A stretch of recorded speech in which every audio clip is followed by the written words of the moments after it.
Hello everyone, আপনারা কেমন আছেন? আশা করছি আপনারা খুব ভালো আছেন। আজকে আমি আলু আর বেগুন দিয়ে একটা নিরামিষ সবজি বানাবো। খেতে কিন্তু খুবই দুর্দান্ত হয়। নিরামিষ মানে এর মধ্যে পেঁয়াজ রসুন কিছুই দেব না, পেঁয়াজ রসুন ছাড়াই বানাবো। তো এখানে আমি দুটো আলুকে ছুলে নিয়েছি। তো আলুগুলোকে দেখুন ছোট ছোট করে কেটে নিয়েছি। তো আলুগুলোকে কেটে নেওয়ার পর না আমি একবার ভালোভাবে জলের মধ্যে ধুয়ে নেব। আলুগুলো ছুলে নেওয়ার পরও আমি জলের মধ্যে ধুয়ে নিয়েছিলাম, কিন্তু আলু আপনারা যখনই কাটবেন না, কাটার পর একবার ভালো ফ্রেশ জলে ধুয়ে নেবেন। এতে করে আলু কখনো কালো হয় না। অনেকে বলে আলু কাটার পর কালো হয়ে যায়, কিন্তু এইভাবে আলুগুলো কেটে নেওয়ার পর যদি জলে একবার ধুয়ে নেন না, আলু কখনো কালো হবে না। আপনি 1 ঘন্টা রেখে দিলেও আলুগুলো কালো হবে না। আর এখানে আমি 250 গ্রাম ছোট বেগুন নিয়েছি। তো ছোট বেগুনগুলোকে দেখুন এরমভাবে ছোট ছোট করে কেটে নেব। তো আমি এখানে ছোট বেগুন নিয়েছি, আপনারা চাইলে যে কোনো বেগুনই নিতে পারেন, কেননা বাজারে তো এখন অনেক ধরনের বেগুন পাওয়া যায়, বিভিন্ন ভ্যারাইটির বেগুন পাওয়া যায়। তো যে কোনো বেগুনই আপনি নিতে পারেন।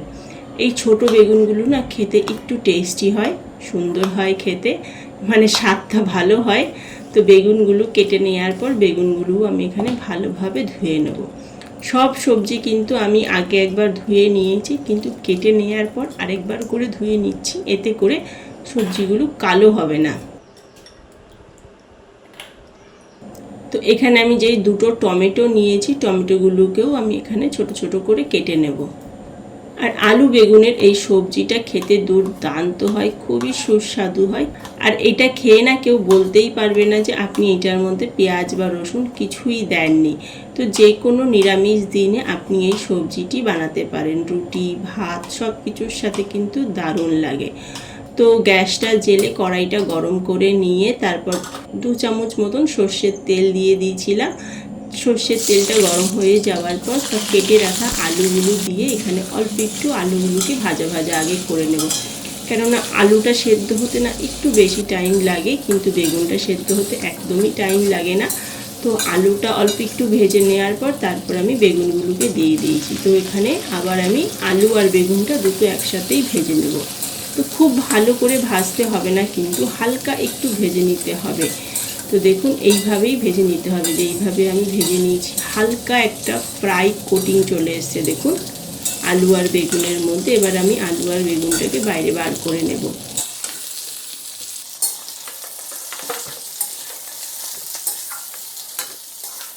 আর এই কড়াইটার মধ্যেই এখন আমি আরেকটু সর্ষের তেল ঢেলে দেব। তো সর্ষে দেখুন তেলটাও কিন্তু আমি খুবই কম দিয়েছি, একদম কম নামমাত্র তেলেই আজকে আমি সবজিটি করে দেখাবো। তো সর্ষের তেলের মধ্যে কেটে রাখা টমেটো, একটা তেজপাতা, 1 চামচ আদা বাটা দিয়ে দিয়েছি। এখানে অল্প একটু ভেজে নেব টমেটো আর আদা বাটাটাকে, যতক্ষণ নাকি আদা বাটার গন্ধটা চলে যাচ্ছে। তো এখন আমি এর মধ্যে দিয়ে দেবো অল্প একটু হলুদ গুঁড়ো, অল্প একটু লঙ্কার গুঁড়ো, অল্প একটু জিরে গুঁড়ো, অল্প একটু ধনে গুঁড়ো। আর মশলাও কিন্তু আমি একদম অল্প অল্পই দিচ্ছি। তো অল্প একটুখানি জল দিয়ে মশলাটাকে আমি এখন ভালোভাবে কষিয়ে নেব কিছুক্ষণের জন্য।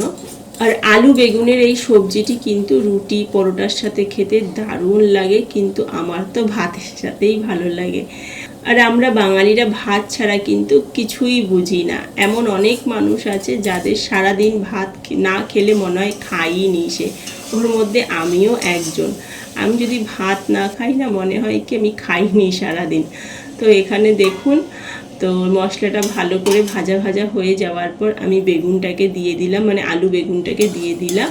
স্বাদ মতো নুন দিয়ে দিচ্ছি। এখন আমি মশলাটার সাথে আলু বেগুনটাকে কিছুক্ষণের জন্য নাড়াচাড়া করে নেব, মানে কিছুক্ষণের জন্য কষিয়ে নেব। আর এটা না একটু গামাখা গামাখা সবজি হবে। আর আলু আর বেগুনটাকে প্রথমে ভেজে নিলে না আলু আর বেগুনের যে কাঁচা গন্ধটা আছে সেটা কিন্তু চলে যায়। আপনি যদি মশলাটা ভেজে নেওয়ার পর আলু আর বেগুনটাকে দেন না, সেই স্বাদ কিন্তু আসে না। আর একবার দেখবেন এইভাবে বানিয়ে দারুণ স্বাদের কিন্তু খেতে হয়। তারপর আমি পরিমাণ মতন জল দিয়ে দিলাম, মানে যত আর কি যেটুখানি জল লাগবে, কেননা আলু আর বেগুনটাকে এখানে আমি সেদ্ধ করব। তো ভালো করে ফুটে গেছে এখানে দেখুন।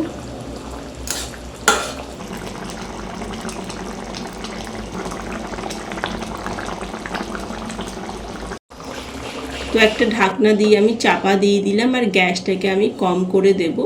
তো এটাকে আমি 10 মিনিটের জন্য এইভাবেই ছেড়ে দেবো। 10 মিনিট পর ঢাকনাটা উঠিয়ে নিলাম। এখন আমি একটু নাড়াচাড়া করে দেখে নেব।